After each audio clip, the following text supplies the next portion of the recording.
અમદાવાદમાં વેપારીઓ માટે ચેતવણીરૂપ કિસ્સો સામે આવ્યો છે। ક્યુઆર કોડના બહાને છેતરપિંડી કરતા યુવકની ધરપકડ કરાઈ છે।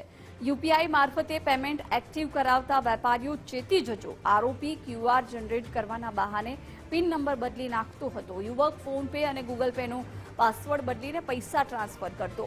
કાગડાપીઠ પોલીસે જયમીન ડાયનેકરની ધરપકડ કરી છે।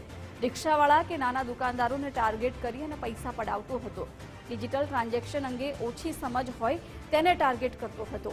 આરોપી અગાઉ ગૂગલ પે અને ફોન પેમાં પણ કામ કરી ચૂક્યો છે।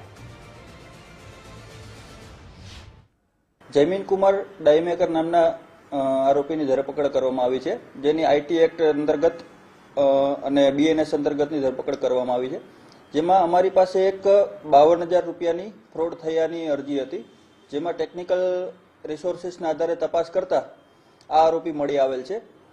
અને આ ગુનો કોઈપણ જે ડિજિટલ લિટરેસી ઓછી હોય, જેમાં જેની યુપીઆઈ ટ્રાન્ઝેક્શન વગેરેમાં ઓછી ખબર પડતી હોય એવા લોકોને ભોગ બનાવે છે।